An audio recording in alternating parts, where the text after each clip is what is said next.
இப்போ பார்த்தீங்கன்னா வெளிநாட்டில் இருக்கிறவங்கெல்லாம் ஒரு 60 வயசு மேலே இருந்தால் கூட அவங்க எல்லா வேலையும் அவங்களால செய்ய முடியுது. ஆனால் நம்ம ஊரில் புரோட்டீன் வந்து எந்தெந்த உணவில் இருக்குது, எவ்வளோ எடுக்கலாம்? இப்போ முட்டையில் இருக்குதுன்னு சொன்னோம்.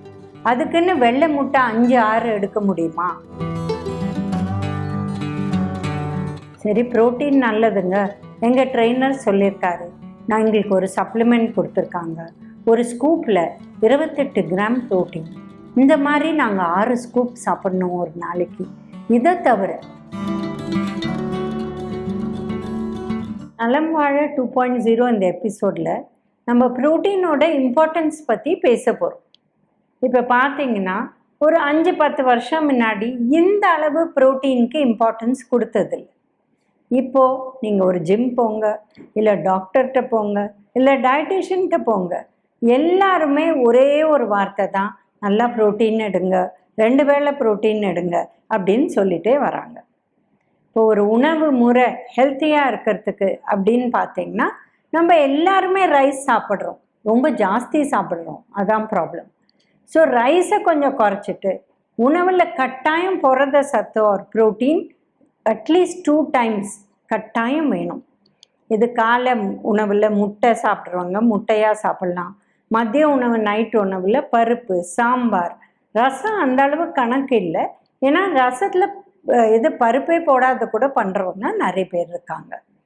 இல்லை சுண்டல், முளைக்கட்டின பயிர், இது வந்து ஏன் முக்கியம்னா இந்த 3 மேக்ரோ நியூட்ரியன்ஸ், மாவு சத்து, கொழுப்பு சத்து, புரத சத்து.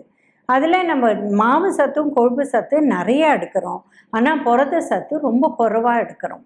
அதனால தான் ரீசன்ட் டைம்ஸில் எல்லாருக்கும் வந்து பிளட் டெஸ்ட் பண்ணால் ஒரு 100 பேரில் 30% அனீமியா இருக்குது, அதாவது இரத்த சோகை இருக்குது.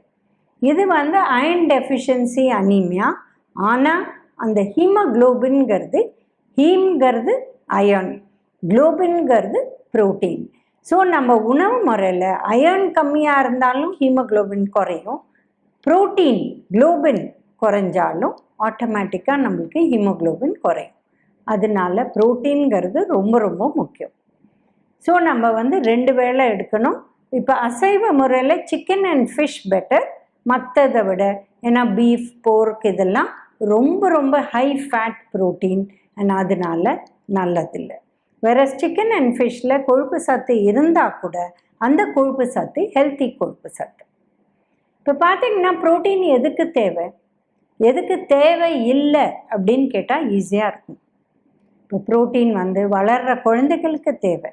ஏன்னா அவங்க கிடுகிடுன்னு வளர்றது 0 to 6 months fastest, 6 to 12 months, அதுக்கப்புறம் till 5 years, அதுக்கப்புறம் திருப்பி க்ரோத் ஸ்பர்ட் அப்படின்னு ஹையஸ்ட் க்ரோத் ஸ்பர்ட் அதுக்கப்புறம் வருது அப்படின்னு பார்த்தீங்கன்னா இந்த பருவத்தில் 13 to 18, அதுக்கப்புறம் ஒன்றும் ஜாஸ்தி கிடையாது, மெயின்டெனன்ஸ் தான் இருக்குது.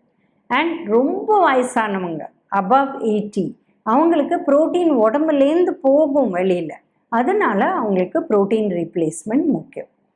ஸோ இந்த அளவு ப்ரோட்டீன் எல்லாத்துக்குமே முக்கியம். அண்ட் வந்து இப்போ பார்த்திங்கன்னா ஏதாவது ஒரு மசில் ஃபார்ம் பண்ணுறதுக்கு protein, tissue protein, hair protein, nails protein, உங்கள் உடம்புக்குள்ளே கூட நிறையா விஷயங்கள் நம்ம ஜெனட்டிக் என்ன ஜீன்ஸ் நம்மளுக்கு அம்மாலேருந்து வருதோ அப்பாலேருந்து வருதோ இதை டிரான்ஸ்மிட் பண்ணுறது ப்ரோட்டீன்ஸ். ஸோ எல்லா விஷயத்துக்கும் நம்ம ப்ரோட்டீன் தேவைப்படுது, அதனால ப்ரோட்டீன் ரொம்ப முக்கியம். இதோட முக்கியத்துவம் எப்படி கண்டுபிடிச்சாங்கன்னா இப்போ பார்த்தீங்கன்னா வெளிநாட்டில் இருக்கிறவங்கெல்லாம் ஒரு 60 வயசு மேலே இருந்தால் கூட அவங்க எல்லா வேலையும் அவங்களால செய்ய முடியுது. ஆனால் நம்ம ஊரில் ஒரு 55 வயசு ஆனாலே வயசாயிடுச்சுங்க, 60 வயசு ரிட்டையர் ஆகிட்டோங்க, உடம்பு ஒன்றுமே முடியலைங்க அப்படின்னு சொல்கிறாங்க. இதுக்கு காரணம் என்ன கண்டுபிடிச்சாங்கன்னா சின்ன வயசுலேருந்து நம்ம ப்ரோட்டீனை குறைவாக எடுத்து போனோன்னா நம்ம போன் கூட எஃபெக்ட் ஆகிடும். போனில் ப்ரோட்டீன் இருக்குது, நம்மளோட டிஷ்யூ மசில் எஃபெக்ட் ஆகிடும். மசில் எஃபெக்ட் ஆகி நம்மளுக்கு மசில் உடம்புல குறைய நம்மளால் ஹெல்த்தியாக இருக்க முடியாது, ஒர்க்கு பண்ண முடியாது. இப்போ 80 வயசு இருக்கிறவங்கெல்லாம் குளிர் தேசத்தில் இருக்கிறவங்க ஸ்னோவை கூட நல்லா தள்ளிட்டு, ஏன்னா அது ஒரு ரொம்ப கஷ்டமான ஒரு விஷயம் பண்ணிட்டு அவங்க போயிட்டுருக்காங்க. ஆனால் நம்மளால் எதுவுமே பண்ண முடியல. ஒரு 60-65 ஆனால் ரொம்ப வீக் ஆகிடுறாங்க. ஸோ இதெல்லாம் பார்த்து தான் ப்ரோட்டீனோட முக்கியத்துவம் வந்தது. இப்போ ப்ரோட்டீனை எப்படி எடுத்துக்கலாம்? நம்ம காலை உணவில் முட்டையாக பாயில்டாக எடுத்துக்கலாம். இல்லை நீங்கள் இந்த மாதிரி ஆம்லெட், பட் கம்மி எண்ணெய் போட்டு. இப்போ பருப்புனா ஒரு 100 ml பருப்பு, கெட்டி பருப்பு அந்த அளவு எடுக்கணும். இதே நம்ம சாம்பாராக எடுத்தால் 1 கப்பாக எடுக்கணும். இதே சுண்டெல்லாம் எடுத்தால் அதே 1/2 கப்பு. இந்த 100 ml கப்புங்கிறது நாங்கள் 1/2 கப்புன்னு சொல்லுவோம். ஏன்னா எங்கள் பிரகாரம் 1 கப்பு அப்படிங்கிறது 200 ml. ஸோ 1/2 கப் சுண்டல், இல்லை ஸ்ப்ரவுட்ஸு, இல்லை பெசரட், அடை, இந்த மாதிரி விஷயங்கள் சேர சேர நம்மளுக்கு ப்ரோட்டீன் பெட்டர் ஆகும். இப்போ ப்ரோட்டீன் அப்படின்னு சொல்லிகிட்டே வரோம். ப்ரோட்டீன் எந்தெந்த உணவில் இருக்குது, எவ்வளோ எடுக்கலாம்? இப்போ முட்டையில் இருக்குதுன்னு சொன்னோம். அதுக்குன்னு வெள்ளை முட்டை 5-6 எடுக்க முடியுமா? இல்லை 5-6 3 வேளையாக எடுக்க முடியுமா? இதெல்லாம் ரொம்ப டிஃபிகல்ட். நம்ம 2 முட்டை எக் ஒயிட்டாக எடுத்தால், முழு முட்டையாக எடுத்தால் 1 முட்டை. ஸோ இந்த முழு முட்டை வாரத்தில் 3-4 நாள் சாப்பிட்லாம். மற்ற நாளில் எக் ஒயிட் சாப்பிட்லாம். பட் முட்டை சாப்பிடாதவங்க, சைவ முறை சாப்பிட்றவங்க என்ன பண்ணுவாங்க அப்படின்னா தயிர் சாப்பிடலாம், பால் சாப்பிடலாம். இது கூட ப்ரோட்டீனுக்கு ஆட் பண்ணும். இப்போ பார்த்திங்கன்னா ப்ரோட்டீனே 2 விதம் இருக்குது. அதான் ஈஸியாக digestible and high biological value protein அப்படின்னு சொல்கிறோம். ஹை பயாலாஜிக்கல் வேல்யூனா என்ன? நம்ம 10 கிராம் ப்ரோட்டீன் சாப்பிட்டோன்னா கிட்டத்தட்ட 9 கிராம் நம்மளுக்கு உடம்புக்குள்ளே போயிடும்.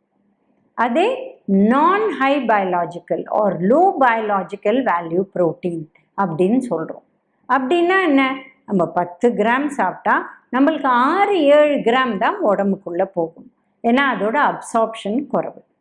ஸோ நீங்கள் பார்த்தீங்கன்னா அசைவ முறையில் கிடைக்கிற எல்லா ப்ரோட்டீன் அது எக்கு, ஃபிஷ்ஷு, சிக்கன், அதை தவிர மாட்டுலேருந்து தான் நம்மளுக்கு பால் வருது. ஸோ பால், தயிர், இது எல்லாமே ஹை பயாலாஜிக்கல் வேல்யூ ப்ரோட்டீன், ஈஸியாக உடம்புக்குள்ளே சேரும். பட் நம்ம சாப்பிட்ற பருப்பு, அரிசி, இதுலேருந்துலாம் வர ப்ரோட்டீன் லோ பயாலாஜிக்கல் வேல்யூ. அதனால தான் பார்த்தீங்கன்னா நம்ம பெரியோர்கள் என்ன பண்ணாங்கன்னா, சாதம் போட்டு அதோட பருப்பு போட்டு சாப்பிட்டுடு, கொஞ்சம் சின்ன குழந்தை கூட பருப்பு சாதம் கொடு. ஸோ இந்த ரைஸ் அண்ட் தாலை போட்டால் இந்த பயாலாஜிக்கல் வேல்யூ பெட்டர் ஆகிடுது, அதோட அப்சார்ப்ஷனும் பெட்டர் ஆகிடுது. அதே மாதிரி idli, dosa, rice is to dal, அந்த மாதிரி. ஸோ எது நீங்கள் எடுத்தாலும் ஒன்று ரைஸ் ப்ளஸ் தால், இல்லை அந்த ஐட்டம்லேயே அடை மாதிரி அரைக்கிறச்சு அந்த தாலோட கொஞ்சம் ரைஸ், அந்த மாதிரி தான் நம்ம போட்டு செஞ்சு. இப்போ ஒரு பெசரட் தோசை பண்ணால் கூட பச்சை பயிர் போட்டு அதில் கொஞ்சமாக அரிசி போட்டு அந்த மாதிரி பண்ணி நம்மளுக்கு பழக்கம். இந்த காலகட்டத்தில் எல்லாரும் சிறுதானியங்கள் எடுக்கிறாங்க. ஸோ சிறுதானியங்கள் ரைஸ்க்கு பதில் கூட யூஸ் பண்ணலாம். பட் சிறுதானியங்களில் நீங்கள் ஸ்ப்ரவுட் பண்ணணும், இல்லை ரோஸ்ட் பண்ணணும், இல்லை ஃபர்மெண்ட் பண்ணணும். இந்த 3க்குள்ளே ஏதாவது ஒன்று கட்டாயம் பண்ணணும். அது பண்ணிட்டு தான் நீங்கள் யூஸ் பண்ணணும். ஸோ இப்போ நாங்கள் குதிரைவாலி, சாமையை ரைஸாக சாப்பிட்றோம் அப்படின்னு சொல்கிறாங்க. நீங்கள் வறுத்துட்டு தான் அதை ரைஸ் மாதிரி பண்ணி சாப்பிடணும். ஸோ சிறுதானியத்தையும் சேர்த்துக்கலாம். இதில் பெனிஃபிட் என்னென்னா, சிறுதானியம் இப்போ தெனை, கம்பு, கேழ்வரகு, இதெல்லாம் முழு சிறுதானியங்கள். இதில் நார் சத்தும் அதிகமாக இருக்குது, புரத சத்தும் அதிகமாக இருக்குது. ஸோ நம்ம பிளெயின் ஒயிட் ரைஸை விட இது பெட்டர்.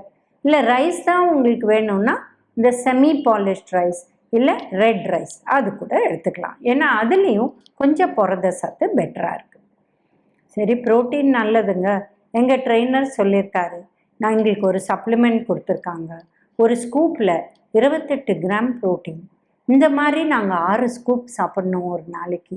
இதை தவிர நாங்கள் முட்டை எடுத்துக்கணும், அப்போ தான் ப்ரோட்டீன் அப்படின்னு சொல்கிறாங்க. இப்போது இதெல்லாம் ஆரம்பிக்கிறதுக்கு முன்னாடி நீங்கள் எவ்வளோ ப்ரோட்டீன் எடுத்துகிட்டு இருந்தீங்க? இப்போ நிறைய பேர் கேட்டிங்கன்னா, காலையில் இட்லி, தோசை, சிறிய அளவு ப்ரோட்டீன். மதியம் வெறும் கலந்த சாதம் தாங்க, டைமே இல்லை. நாங்கள் புளி சாதம், எலுமிச்சம்பழ சாதம், தக்காளி சாதம், இந்த மாதிரி தான் எடுத்துகிட்டு போவோம், எங்களுக்கு டைமே இல்லை. அதில் புரத சத்து ரொம்ப குறைவு. அதுக்கும் மீறி பார்த்திங்கன்னா நைட்டு வந்து அகெயின் திருப்பி இட்லி தோசை, வேறு எதுவுமே அதில் சாம்பார் கிம்பார் பண்ண டைம் இல்லைன்னு சொல்கிறாங்க. ஸோ இந்த மாதிரி சாப்பிட்டவங்க 20 கிராம் ப்ரோட்டீன் தான் ஒரு நாளைக்கு எடுத்துகிட்டு இருந்தாங்க. அவங்கள போய் 28 கிராம் ஒரு ஸ்கூப், அதில் 6 ஸ்கூப் சாப்பிடுங்க அப்படின்னா நீங்கள் 30ன்னு ஆவரேஜ் பண்ணால் கூட 30 × 6 எவ்வளோ போகுது? உங்களுக்கு எங்கேயோ போய் நிற்குது. அந்த மாதிரி உடனே ஏற்றக்கூடாது. எந்த அளவு நம்ம ஓவர் நைட்டு போய் வெயிட்டு லிஃப்ட் பண்ண முடியுமா? லிஃப்ட் பண்ணவும் கூடாது. நம்ம ஃபஸ்ட்டு 2 கிலோஸ், 5 கிலோஸ், 10 கிலோஸ் அப்படி தான் உடம்பை எப்படி ஏற்றுக்குதோ அது மாதிரி மெதுவாக த்ரூ மந்த்ஸ் தான் நம்ம வெயிட் லிஃப்டிங்கை இன்க்ரீஸ் பண்ண முடியும். அதே மாதிரி நம்ம ப்ரோட்டீனையும் இன்க்ரீஸ் பண்ணலாம். போன உடனே உங்களை ஜாஸ்தி ப்ரோட்டீன் சாப்பிடுங்கன்னா உடனே பண்ணாதீங்க, உங்களுக்கு நல்லது கிடையாது. எங்கள் கேஸில் 2 குழந்தைகள் இந்த மாதிரி சாப்பிட்டுட்டு அவங்களுக்கு போய் டயாலிசிஸ் பண்ணி அந்த எக்ஸ்ட்ரா ப்ரோட்டீனை உடம்புலேருந்து எடுக்க வேண்டிய ஒரு நிலைமை வந்துடுச்சு.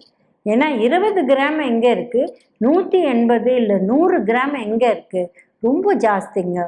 ஸோ ஜாஸ்தி ப்ரோட்டீன் சாப்பிடணுன்னா அந்த அளவு நீங்கள் எக்ஸசைஸ் பண்ணணும், ரெசிஸ்டன்ஸ் எக்ஸசைஸ் பண்ணணும், வெயிட் எடுக்கணும், அண்ட் ஸ்லோவாக தான் இன்க்ரீஸ் பண்ணணும். 20லேருந்து 30, 30லேருந்து 40 இந்த மாதிரி த்ரூ 2 months தான் இன்க்ரீஸ் பண்ணணும். ஓவர் நைட் டெஃபினட்டாக சாப்பிடக்கூடாது. ஃபஸ்ட்டு டைஜஸ்ட் ஆகாது, டைஜஸ்ட் ஆகாத ப்ராப்ளம் வரும். அது அப்சார்ப் ஆகிடுச்சுன்னா, ஏன்னா வே ப்ரோட்டீன்லாம் ஈஸியாக அப்சார்ப் ஆகிடும். அப்சார்ப் ஆகிடுச்சுன்னா அது உடம்புக்கு என்ன பண்ணணும்னு தெரியாத ப்ராப்ளம்ஸ் வரும். அதனால் ஓவர் ப்ரோட்டீனும் நல்லது கிடையாது. இப்போ நிறைய பேர் என்னென்னவோ டயட் சொல்கிறாங்க. இப்போ 0 carb டயட்னு பேசுகிறாங்க. 0 carb டயட் இந்தியாவில் சாப்பிட்றது ரொம்ப ரொம்ப கஷ்டம். ஏன்னா இப்போ சிக்கன், ஃபிஷ் எடுத்திங்கன்னா 0 carb. ஆனால் நம்ம பருப்பு எடுத்தால் 50% அதில் கார்ப் இருக்குது. அதனால தப்பே கிடையாது. அதை சாப்பிட்டு நம்ம இத்தனை வருஷம் வாழ்ந்திருக்கோம், ஒரு ப்ராப்ளமும் கிடையாது. ரொம்ப ஜாஸ்தி சாப்பிட்றதுனால யூரியா வந்து ஜாஸ்தி வரும், யூரினில் யூரிக் ஆசிட் ப்ராப்ளம்ஸ் வரலாம், கிட்னியே அஃபெக்ட் ஆகலாம். அதனால எதுவுமே மெதுவாக மெடிக்கல் ஹெல்ப்போட, டயட்டிஷியன் ஹெல்ப்போட பண்ணுங்கள். ஓவர் நைட் இது யாரோ சொன்னாங்க அப்படின்னு கட்டாயம் பண்ணவே பண்ணாதீங்க. நீங்கள் போய் இப்போ ட்ரெட்மில் ஒரு நாள் 10 நிமிஷம், அடுத்த நாள் நீங்கள் 1.5 hour பண்ண முடியுமா? ஃபஸ்ட்டு ட்ரெட்மில் 20 நிமிஷத்துக்கு மேலே போகவே கூடாது, ஏன்னா முட்டி எஃபெக்ட் ஆகிடும். 20 minutes ட்ரெட்மில், அதுக்கப்புறம் மற்ற எக்ஸசைஸ்லாம் பண்ணணும். ஸோ அதனால் slow and steady, always alright, not a problem. Over night எது பண்ணாலும் நல்லதே கிடையாது, ஏன்னா உடம்பு அதை ஏற்றுக்காது. இப்போ ப்ரோட்டீன் உணவு நைட் எடுக்கலாமா அப்படின்னு ஒரு கேள்விக்குறி வருது. காலையும் மதியமும் நீங்கள் எடுக்க முடிஞ்சால் நைட்டு தேவையில்லை. பட் யூஸ்வலாக காலை உணவில் ப்ரோட்டீனே கிடையாது. ஸோ மதிய உணவிலும் நைட்டு உணவிலும் கட்டாயம் எடுக்கணும். 2 வேளை கட்டாயம் ப்ரோட்டீன் எடுக்கணும். அப்போ தான் நம்மளுக்கு தேவையான ப்ரோட்டீன் சேரும். நம்ம நிறைய விஷயம் பார்த்தோம் புரத சத்தை பற்றி.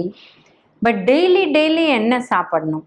கட்டாயம் பருப்பு, இல்லை சாம்பார், இல்லை சுண்டல், இல்லை முளைக்கட்டின பயிர், இது கட்டாயம் எடுக்கணும். 2 முறை எடுத்தால் இன்னும் பெட்டர்.